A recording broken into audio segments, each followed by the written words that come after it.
Hi welcome to my channel Sathya easy cooking. நம்ம இன்றைக்கி பார்க்க போகிற டாபிக் வந்து தக்காளி ஊறுகாய் வந்து எப்படி செய்கிறோம் பார்க்கலாம். ஓகே வாங்க அது எப்படி செய்யுதுன்னு பார்க்கலாம். அதுக்கு என்னென்ன இருக்குது அதுக்கு முன்னாடி நம்ம சேனலை சப்ஸ்கிரைப் பண்ணிக்கோங்க, சத்யா ஈஸி குக்கிங். ஓகேங்களா, அதுக்கு என்னென்ன இருக்குதுன்னு பார்க்கலாம். மிளகாத்தூள், வெறும் மிளகாத்தூள் இது. ஓகேங்களா, புளி, கடுகு, வெந்தயம், சீரகம். ஓகேங்களா, கருவேப்பிலை, கடலப்பருப்பு, உளுத்தம்பருப்பு, காஞ்ச மிளகா, பூண்டு இதெல்லாம் வந்து ரெடி பண்ணி வச்சுக்கணும். அப்புறம் நான் வந்து ஒரு கிலோ அளவுக்கு தக்காளி எடுத்து வச்சுருக்கேன். இதுதான் வந்து தக்காளி ஊறுகாய் செய்யறதுக்கு தேவையான இன்க்ரீடியன்ட். ஓகேங்களா, இதெல்லாம் நீங்களும் ரெடி பண்ணி வச்சுக்கோங்க. இப்போது தக்காளியை வந்து ரொம்ப சின்ன சின்ன பீஸாக நம்ம வந்து கட் பண்ண வேண்டாம். இந்த மாதிரி ஜஸ்ட் அந்த காம்பை வந்து நம்ம ரிமூவ் பண்ணிடணும். காம்பை ரிமூவ் பண்ணிவிட்டு ஒரு 3 பீஸாக மட்டும் அதை கட் பண்ணால் போதும். ஓகேங்களா, அந்த மாதிரி நீங்களும் கட் பண்ணி எடுத்துக்கோங்க. ரொம்ப சின்னதாக கட் பண்ண வேண்டாம். இப்போ பார்க்குறீங்கள இந்த சைஸ் வந்து ஓகேவான சைஸ். ஓகேங்களா, இந்த மாதிரி அந்த காம்பு பகுதியை நம்ம வந்து நல்லா ரிமூவ் பண்ணிடணும். ரிமூவ் பண்ணிவிட்டு எந்த அளவுக்கு உங்களுக்கு ஊறுகாய் வேணுமோ அந்த அளவுக்கு நம்ம தக்காளியை ரெடி பண்ணி வச்சுக்கணும். இந்த மாதிரி நான் எல்லா தக்காளியும் கட் பண்ணி ரெடி பண்ணி வச்சுட்டேன். கேஸ் மேலே வச்சு அதை பற்ற வச்சாச்சு. இப்போது மஞ்சத்தூள், ஒரு அரை ஸ்பூன் அளவுக்கு மஞ்சத்தூள் ஆட் பண்ணிக்கினேன். இந்த தக்காளியில் நம்ம தண்ணியெல்லாம் எதுவுமே ஊற்றக்கூடாது, அப்படியே தான் நம்ம வேக வைக்க போகிறோம். இப்போது தேவையான அளவுக்கு நம்ம வந்து உப்பு போட்டுக்கிட்டோம்.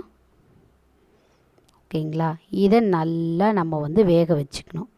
தண்ணியெல்லாம் எதுவுமே ஊற்றாமல் இந்த தக்காளியில் இருக்க தண்ணியிலையே அது கொஞ்சம் கொஞ்சமாக அப்படியே ஒரு கிரேவி கன்சிஸ்டன்சிக்கு அது வந்து வந்துடும். ஓகேங்களா, இந்த மாதிரி அதை அடி பிடிக்காமல் நம்ம வந்து அதை மிக்ஸ் பண்ணி விட்டுக்கிட்டே இருக்கணும். இந்த மாதிரி மிக்ஸ் பண்ணிவிட்டு பண்ண அது ஒரு கிரேவி மாதிரி வந்துடும். ஓகேங்களா, இந்த மாதிரி அந்த தக்காளி நல்லா வெந்து கிரேவி மாதிரி வந்துடணும். இதில் 2 பூண்டு மட்டும் கொஞ்சம் நீங்கள் ஆட் பண்ணிக்கோங்க. ஓகேங்களா, இந்த மாதிரி நல்லா கொஞ்சம் கிரேவி கன்சிஸ்டன்சிக்கு இப்போ வந்து வந்துடுச்சு. ஓகேங்களா, இப்போது நம்ம எடுத்து வச்சுருந்த இந்த புளியை இதோடு ஆட் பண்ண உடனே அந்த புளியும் இந்த வெந்து நல்லா அப்படியே மசிஞ்சு வந்துடும். ஓகேங்களா, அதுக்காக தான் நம்ம வந்து இந்த தக்காளியோடவே அந்த புளியை ஆட் பண்ணிவிட்டு நல்லா மிக்ஸ் பண்ணிவிட்டு அது ரெண்டுமே நல்லா வெந்து வந்துடும். ஓகேங்களா,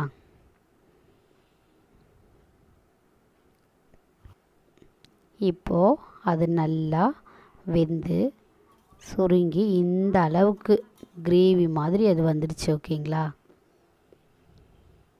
இந்த ஸ்டேஜில் நம்ம வந்து மிளகாத்தூள் வந்து ஆட் பண்ணிக்கணும். ஓகேங்களா, இது வந்து வெறும் மிளகாத்தூள் தான், இதில் எந்தவித மசாலாவோ எதுவுமே கிடையாது. வெறும் மிளகாத்தூள் ஆட் பண்ணிவிட்டு நல்லா மிக்ஸ் பண்ணி விடணும். ஓகேங்களா, இது வந்து தக்காளி, புளி, மிளகாத்தூள் போட்டு மிக்ஸ் பண்ண ஒரு மசாலா. ஓகேவா, இதில் வந்து தேவையான அளவுக்கு நம்ம வந்து உப்பு ஆட் பண்ணிக்கணும். ஓகேங்களா, உப்பு ஆட் பண்ணிவிட்டு ஜஸ்ட்டு அதை மிக்ஸ் பண்ணி விடணும். இந்த மாதிரி நான் மிக்ஸ் பண்ணி அதை ரெடியாக வச்சுட்டேன். அதை வந்து நம்ம ஆற வச்சுக்கணும். ஓகேங்களா, இப்போ ரொம்ப சூடாக இருக்குது, அதனால் நான் அதை கீழே இறக்கிட்டு வந்து ஜஸ்ட்டு நல்லா அதை வந்து ஆற வச்சிடுறேன். நீங்களும் இதே மாதிரி ஆற வச்சுக்கணும். ஆற வச்சுட்டு நம்ம வந்து அதை வந்து ஒரு மிக்ஸி ஜாரில் வந்து போட்டுக்கணும். சூடாக மிக்சியில் நம்ம வந்து அரைக்க முடியாது, அதனால் ஆற வச்சு மிக்ஸி ஜாரில் போட்டுட்டு அரைச்சிக்கணும். ஓகேங்களா, இப்போ நான் மிக்ஸி ஜாரில் போட்டுட்டேன். இப்போ இதை அரைச்சி எடுத்துகிட்டு வந்து உங்களுக்கு காட்டுறேன். ஓகேங்களா,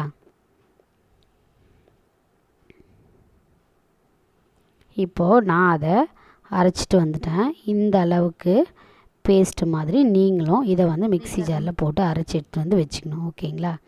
இப்போ கடுகு, வெந்தயம், சீரகம் இது மூணுமே இந்த பேனில் போட்டு ஜஸ்ட்டு அதை நம்ம வந்து வறுத்துக்கணும்.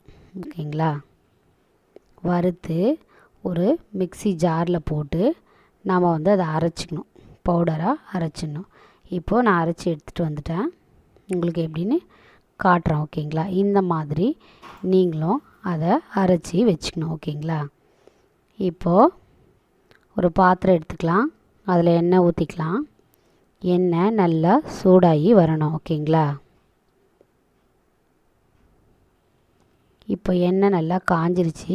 கடுகும் சீரகமும் நான் வந்து இதில் போட்டுக்கிறேன். ஓகேங்களா?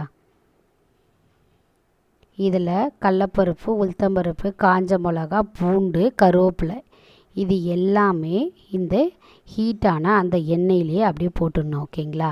அதை போட்டதுமே கேஸை வந்து நம்ம ஆஃப் பண்ணிடணும். ஏன்னா ஆல்ரெடி எண்ணெய் வந்து ரொம்ப சூடாக இருக்குது. ஒன்று ஒன்றா தனியாக போட்டோன்னா அது வந்து கருகிடும். அதை போட்டதுமே ஆஃப் பண்ணி கீழே வச்சுட்டு நம்ம வந்து கடுகு, சீரகம், வெந்தயம் போட்டு அரைச்சி வச்சுருந்து அந்த மசாலாவை இதில் வந்து நம்ம மிக்ஸ் பண்ணிக்கணும். ஓகேங்களா? இப்போது அதை ஜஸ்ட்டு நல்லா மிக்ஸ் பண்ணி விட்டுட்டு எண்ணெய் வந்து கொஞ்சம் ஆற வைக்கணும். ஜஸ்ட் லைட்டாக எண்ணெய் வந்து ஆறணும். ஓகேங்களா?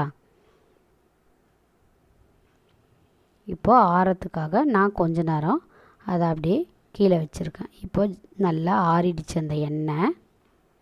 ஆறினதுக்கப்புறமா நான் மிக்சியில் போட்டு அரைச்ச அந்த தக்காளி, புளி, மிளகாத்தூள் எல்லாம் அரைச்ச அந்த மசாலாவை இந்த எண்ணெயோடு நான் வந்து மிக்ஸ் பண்ணிக்க போகிறேன். ஓகேங்களா? நீங்களும் அந்த மசாலாவை இந்த எண்ணெயோடு மிக்ஸ் பண்ணி நல்லா வந்தோன்னா தக்காளி ஊறுகாய் வந்து ரெடி ஆகிடுச்சு. ஓகேங்களா? இப்போது இந்த மாதிரி அந்த எண்ணெயோட அந்த மசாலாவை நல்லா மிக்ஸ் பண்ணி விடணும். நம்ம மிக்ஸ் பண்ணால் கூட ஒரு கண்ணாடி பாட்டில் எடுத்து வைக்கும்போது கூட நம்ம இது ஒரு 3-4 ஹவர்ஸ் வெளியவே வச்சு நல்லா செட் ஆனதுக்கப்புறமா நம்ம வந்து ஒரு பாட்டிலில் போட்டு தான் நம்ம எடுத்து வைக்கணும். இப்போது தக்காளி ஊறுகாய் ரெடி ஆகிடுச்சு. நீங்களும் இது மாதிரி ட்ரை பண்ணி பாருங்கள். ஓகேங்களா?